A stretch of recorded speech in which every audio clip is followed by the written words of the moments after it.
New subsidies for rural water schemes, but campaigners say it's not enough.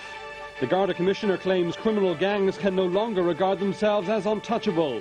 And Anna Maria Sacco, charged with murdering her husband, is released on bail.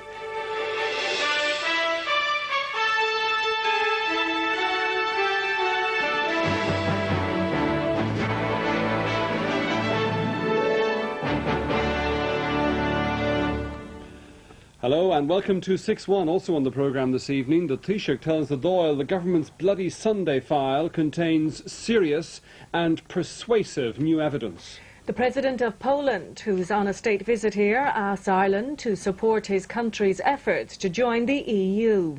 And soccer international Dennis Irwin gives his verdict on the controversial new orange strip.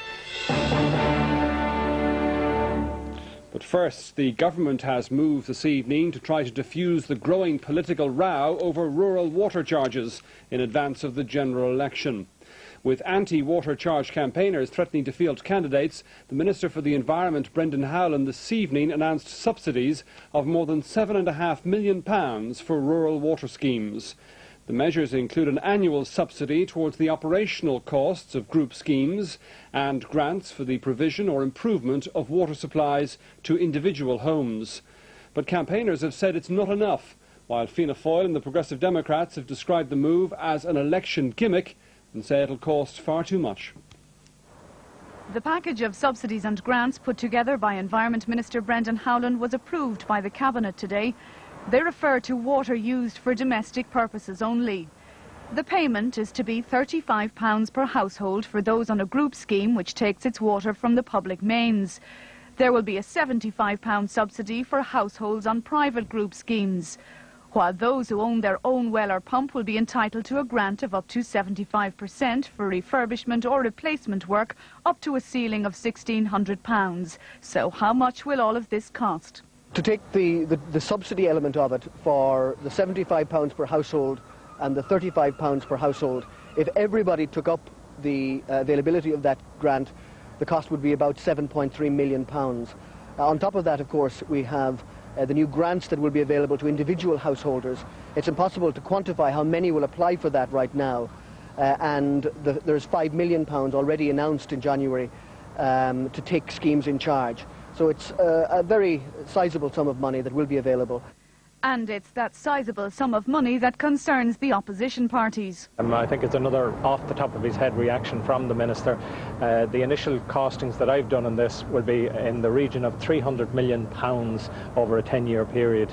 It's quite clear that, as I said, the Minister is just thinking of these things off his head, that we're in an election situation and the sooner we have it, the better. It seems to involve an enormous amount of money, even much greater than what we had estimated. And of course, one has to remember that all of this has come about because of the ill-thought-out decision of the government to abolish service charges on water in the urban areas, which was done specifically purely for a political purpose to try to save Labour Party seats. The annual subsidies to householders on private or group water schemes are to be paid by the local authority to the trustees of those schemes. The one-off payment to a private well owner or pump operator will be paid directly to the individual who applies for the grant. Brendan Howlin says the proposals will come into effect as soon as possible. This evening, leaders of the Rural Water Charges campaign criticised the Minister's proposals, saying they were half of what was needed to create equity between urban and rural dwellers. The National Federation of Group Schemes called the £7 million a begrudging amount of money and a missed opportunity. Politicians from every party. At vociferous rallies like this one in Castlebar, the leaders of the Rural Water Charges campaign had been demanding a £15 million pre-election package. They threatened the government with general election candidates and warned that their private opinion polls were showing strong support for their stand. This evening, they said Minister Howlin's package hadn't gone even halfway towards meeting their demands. Our initial reaction is we're extremely disappointed at this announcement by Minister Howlin. We see it as a lost opportunity. We told him in our meeting with him that he was on the brink of something great. It represents less than 50% of the figure that we had outlined to him at our meeting with him. It will go in some way to meeting the needs of a small number of schemes throughout the country.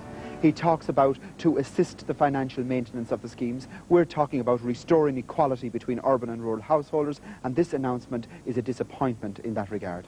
The Federation said there was no likelihood of it calling off its campaign in response to the Minister's announcement.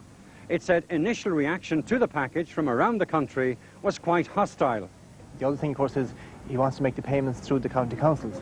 We are completely, totally, 100% against that. None of our members will accept payments coming through the local authorities. We have had great difficulties with local authorities over the years, and we certainly do not want to be beholden to them. The two main farming organisations who have been backing the Rural Water Charges campaign have also been critical of the Minister's package. The IFA said the level of financial assistance announced today falls far short of what's required to bring equity between urban and rural dwellers. And the ICMSA said it was possible that under the Minister's proposals, rural dwellers would still be at a significant disadvantage.